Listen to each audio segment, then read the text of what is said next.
Hello friends, my name is Kajal Sharma. I am registered nurse in USA. So आज की video में मैं आपको बताऊंगी कि अगर आपने इंटरनेशनल कॉलेज से स्टडी की हुई है तो आप कैसे अपनी जो डिग्री है, डिप्लोमा है, उनको असेस करवा सकते हो नर्सिंग प्रोफेशन को कंटिन्यू करने के लिए।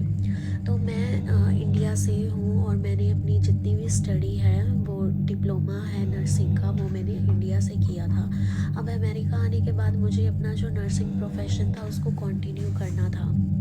तो आपको सबसे पहले जो अपनी स्टडी है उसको असेस करवाना पड़ेगा, तभी आप अपना जो नर्सिंग प्रोफेशन है उसको कंटिन्यू कर सकते हो बाहर किसी भी कंट्री में। तो यहाँ पे सबसे पहले क्या था कि board of registered nursing BRN है यूएसए के अंदर। आपने बोर्ड ऑफ रजिस्टर्ड नर्सिंग में जाके आप हर एक इंक्वायरी ले सकते हो कि आपने क्या आपका प्रोसेस है स्टेप बाय स्टेप। तो सबसे पहले क्या है कि आप ब्रीज अकाउंट पे भी अपनी प्रोफाइल बना सकते हो, अकाउंट बना सकते हो। ब्रीज अकाउंट के अंदर आपको डिटेल में हर एक चीज़ बताई होगी कि आपको कौन कौन सा पेपर वर्क चाहिए। तो सबसे पहले BRN ऑफिस के अंदर जाके मैंने उनसे पता किया था सब कुछ कि क्या पेपर वर्क चाहिए या क्या होता है क्या नहीं होता है।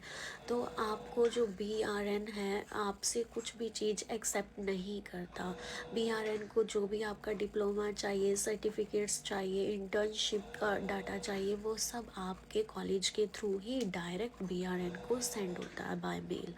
मतलब आपके थ्रू वो कुछ भी नहीं लेंगे, डायरेक्ट ऑफिस से BRN के बीच का ही है ये प्रोसेस कि वो कितने टाइम में आपका जो कॉलेज है वो BRN को हर एक चीज़ प्रोवाइड करता है और BRN उससे सेटिस्फाइड होता है या नहीं होता।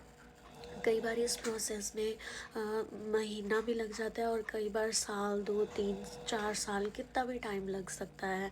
ये डिपेंड करता है कि आपका कॉलेज कितने टाइम में BRN को हर एक सर्टिफिकेट आपका भेज रहा है और BRN उससे सेटिस्फाई है या नहीं है। मुझे ऑलमोस्ट 1.5 ईयर लग गया था ये सब प्रोसेस के लिए। तो उसके बाद आपका क्या होगा, फिंगरप्रिंट होगा, BRN से आपको मेल आएगी कि आपका सारा पेपर वर्क डन है। आपने फिर अपना जो एलिजिबिलिटी की फ़ीस होती है वो फिल करनी है, एलिजिबिलिटी फॉर्म फिल करना है, फ़ीस फिल करनी है, तो आपको एलिजिबिलिटी आ जाएगी कि आप अब नर्सिंग का एग्ज़ाम जो NCLEX टेस्ट है वो आप दे सकते हो। जो एलिजिबिलिटी है वो 3 साल की होती है, मे बी चेंज हो गया हो तो पता नहीं, बट 3 साल की थी मेरे टाइम में।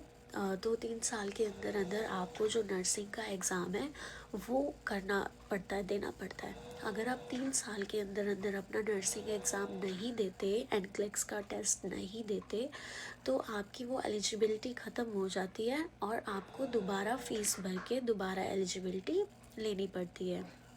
अब इसका मतलब ये नहीं है कि वो पेपर वर्क दोबारा आपकी कंट्री से, इंडिया से या कहीं किसी भी कंट्री से दोबारा BRN को भेजना पड़ेगा, नहीं। जस्ट आपको फ़ीस भरनी पड़ेगी। तो आपका सारा पेपर का जो वर्क है वो हो गया, आपने एलिजिबिलिटी भर दी अपनी, आपका फिंगरप्रिंट हो गया। सो उसके बाद जब भी आपको लगता है आपकी NCLEX की तैयारी हो गई है अच्छी तरह, तो आप अपनी NCLEX का जो पेपर है उसकी आपको फिर फ़ीस भरनी पड़ती है। और आप अपना फ़ीस जब भरोगी NCLEX एग्ज़ाम के लिए, तो फिर आप उसके अंदर से अपनी जिस भी आपने टाइम पे, जब आप वहाँ से आपको फिर मेल आती है कि आपकी फ़ीस फिल हो गई है और आप अब कभी भी एग्ज़ाम दे सकते हो। फिर उससे आप जो अपनी एक डेट है, जो भी डेट को आप अपना सिलेक्ट करते हो एग्ज़ाम देने के लिए, आप सिलेक्ट कर सकते हो। अब बाय चांस अगर कोई फ़ेल हो जाता है NCLEX एग्ज़ाम में और उसने दोबारा से एग्ज़ाम फिल करना है, तो इट डजेंट मैटर कि आपकी एलिजिबिलिटी साल की बची हुई है या ख़त्म हो गई है या 2 साल की बची हुई है। अगर आप NCLEX एग्ज़ाम फेल कर लेते हो तो आपको दोबारा से एलिजिबिलिटी लेनी पड़ेगी, दोबारा से NCLEX एग्ज़ाम की फ़ीस भरनी पड़ेगी।